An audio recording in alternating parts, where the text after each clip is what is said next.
Shevgaon डेपोची ST बसच्या मागील 2 चाके बाहेर आल्याने बसमधील प्रवासी थोडक्यात बचावले. बोंगळ कारभारावर कारवाई करण्याची मागणी. अहमदनगर जिल्ह्यातील शेवगाव तालुक्यातील शेवगाव बसस्थानकामधील बसेस खराब होणे ही पहिली वेळ नाही. अमरापूरमधील शेवगावहून मुंबईकडे बस चालली होती. ती अचानक खराब झाली होती.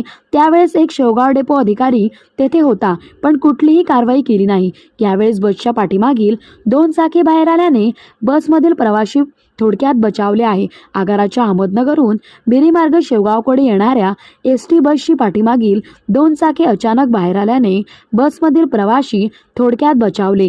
रस्त्यावरील नागरिकांच्या व इतर प्रवाशांच्या ही बाब तात्काळ लक्षात आल्यानंतर त्यांनी आरडाओरड करून चालकाची बाब निदर्शनास आणून दिल्यानंतर त्यांनी प्रसंगावधान राखून बस थांबवली. मात्र या घटनेमुळे एका मोठ्या अपघातातून प्रवाशांची सुटका झाली असली तरी महामंडळाच्या गाड्यांचा व प्रवाशांच्या सुटकेचा आणि सुरक्षिततेचा प्रश्न पुन्हा ऐरणीवर आला आहे. शेवगाव आगारची अहमदनगरहून बिरीमार्गे शेवगावकडे येणारी बस शनिवार दिनांक 24 रोजी दुपारी 4 वाजण्याच्या सुमारास निंबे नांदूर येथे आली.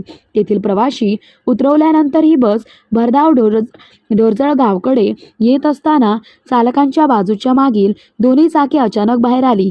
ही बाब रस्त्यावरील इतर वाहन चालक व नागरिकांच्या लक्षात आरडाओरड करून बाब ही लक्षात आणून दिली. त्यानंतर चालकाने प्रसंगावधान राखून बस एका बाजूला उभी केली. शेवगाव आगाराच्या सर्व बसेसची अत्यंत दुरावस्था झाली असून वेगवेगळ्या कारणाने बसमध्ये बिघाड होण्याचे प्रकार सातत्याने सुरू असतात, पण महामंडळाला या बाबींकडे लक्ष द्यायला वेळ नाही. भर रस्त्यावर चालवल्या जाणाऱ्या अशा नादुरुस्त व खिळखिळ्या बस प्रवाशांच्या जीवाशी खेळत आहे. त्याचा मनस्ताप व चालक वाहकांबरोबर प्रवाशांना सहन करावा लागतो. त्यामुळे आतील प्रवाशांनी सुटकेचा निश्वास टाकला. मात्र पाऊस सुरू झाल्याने यावेळी दुसऱ्या गाडीची व्यवस्था होईपर्यंत प्रवाशांना गैरसोयीचा सामना करावा लागला.